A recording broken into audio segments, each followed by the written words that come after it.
तो जी बोलिए सतगुरु माता सुदीक्षा सविंदर हरदेव जी महाराज जी की जय। भक्ति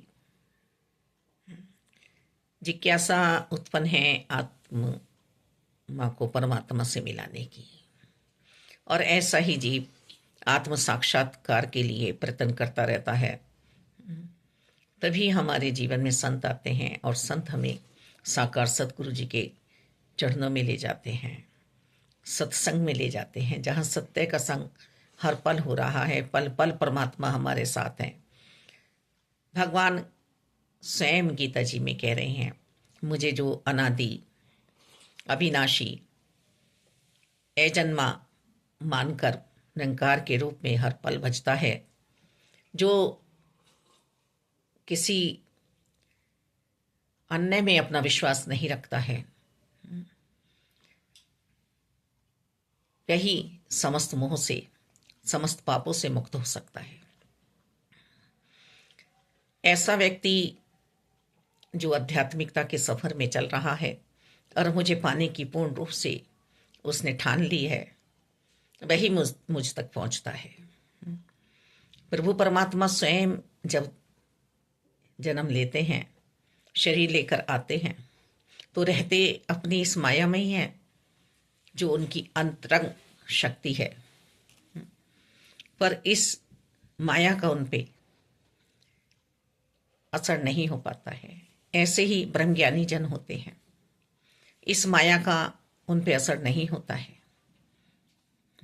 वो माया से बहुत ऊपर उठ चुके हैं, बेदेही हो गए हैं मालिक। ऐसे ही ब्रह्मज्ञानी जनों का हम संग करें, पूर्ण संतों का, जो आज भी अपने अंतरकरण में किंतु परंतु लिए हुए हैं, अभिमान लिए हुए हैं, अहंकार लिए हुए हैं कि इसका दुख हमें पूछना है, इसका सुख हमें पूछना है, इनके सुखों में हमें जाना है, इनके दुखों में हमें नहीं जाना है, या इनके दुखों में हमें पूरे तरह से रहना है, तो वो भक्ति मार्ग पर नहीं है। प्रभु परमात्मा निराकार दातार स्वयं समझा रहे हैं, एक की पूजा, एक का सिमरन, एक का ध्यान जरूरी है। और जब एक का ध्यान हम कर रहे हैं, एक मिलता हम में आ गई ही है, तो सामने जो भी आएगा उसी से ही हम उसके चरणों में धन्यवाद करते हैं। और धन्यवाद करते हुए हम घटघटवासी को देखते हुए हम उससे फिर जो माता जी समझा रही हैं कि नेकियों भरा व्यवहार, मानवता वाला व्यवहार भी करते हैं। कृष्ण ने नहीं कहा कि दुर्योधन तुम जाओ, अर्जुन ही मेरे समीप बैठेगा। दुर्योधन की हर हट को उन्होंने माना।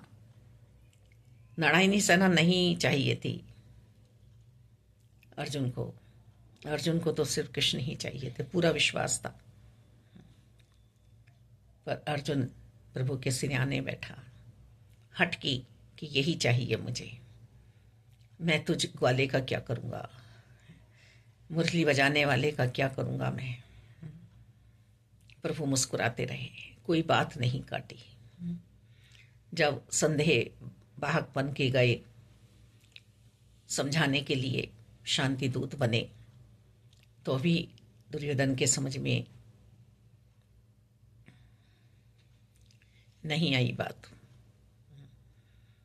तब भी न जाने क्या क्या वाक्य बोले उन्हें, क्या क्या शब्द बोले उन्हें। प्रभु ने वहाँ सत्कार अपना स्वीकार नहीं किया थी। विदुर जी की कुटिया में चले गए, जहाँ भक्ति पुकार रही थी। प्रभु भाव के भूखे हैं। नारायणी सेना लेकर भी दुर्योधन का क्या हाल हुआ, मांगने वाले का क्या हाल होता है, और कर्म करने वाले का क्या हाल होता है। अर्जुन में प्यार उमड़ा था, मोह उभर आया था कि ये सब मेरे रिश्ते नाते हैं। उसमें पाप दोष ये नहीं थे कि मैं इसे मार दूंगा, इसे कर दूंगा, इसे ये कर दूंगा। प्रभु ने साथ दिया। उस मोह की परत को उतारा, अपना विराट रूप दिखाया, अपना विशाल रूप दिखाया, समझाया कि देख, मैं ही मैं हूं सब जगह, और सारा जगत मेरे में समाया हुआ है। ये मेरी ही माया है अर्जुन। मैं तो तुम्हें ये श्रेय देना चाहता हूं। ऐसे ही हम समझें कि यदि माता पिता हमें आगे बढ़ा रहे हैं तो हमें श्रेय दिलाना चाहते हैं, और इस भाव में हम रहें कि हम कुछ नहीं हैं, तू करता है जगत का, तू सबका आधार। मुझे तो ये आधार मिला है माता पिता का, परिवार का, ये मुझे आगे बढ़ा रही हैं। और जब मैं कर्ता बन जाऊंगा तो मैं दुर्योधन बन जाऊंगा, मेरा सर्वनाश निश्चित है। विनाश काले विपरीत बुद्धि, क्या कर्म हम कर रहे हैं इससे भी हमें बचना है। भक्ति तो कोसों दूर है, हम तो वो सात्विक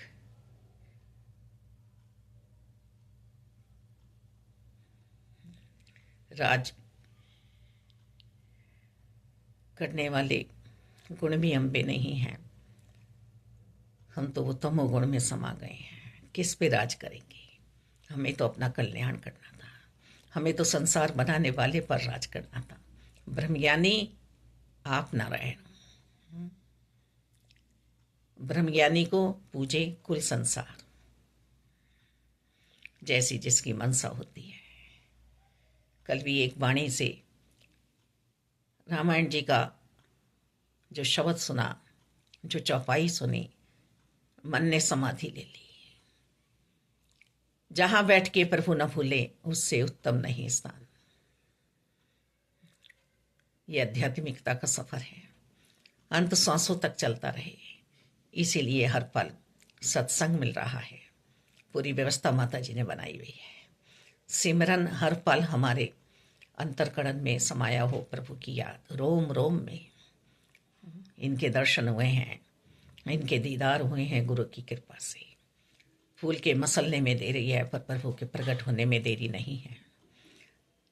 हमारे अंदर अब प्रश्न बाकी नहीं है कि अभी दिखे नहीं हैं या अभी आए नहीं हैं।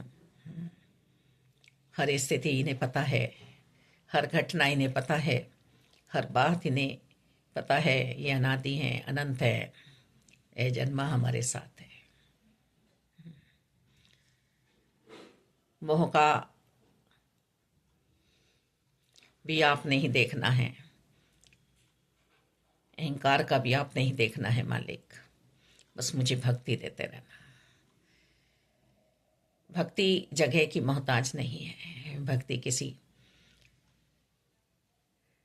जात की मोहताज नहीं है। हरि को भजे सो हरि का होए।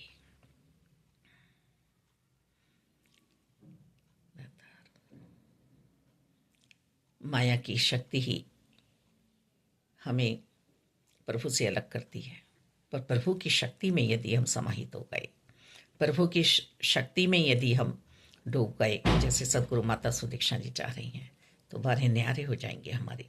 यह लोग परलोक दोनों सुहेले हो जाएंगे। सुंदर बनाएं अपने जीवन को हम सब, सेवा सिमरन सत्संग करते हुए। ये जो गहना पहना है सहनशीलता का, ये पहने रहें मेरे मालिक। बाकी सब कुछ आपने संभालना है, सब कुछ आपने संभालना है। तू ही निरंकार, मैं तेरी शरणा में नु बख्श लो। यही अरदास बनती है, बारंबार बनती है। पल पल साथ रहना, हर पल साथ रहना, सबका भला करना, सब खुशहाल रहें, सब आनंद में रहें प्रभु जी। किसी के जीवन में कमी ना हो, गमी ना हो। संत मौज मनाते रहें, आनंद में रहें। धन्यवाद जी।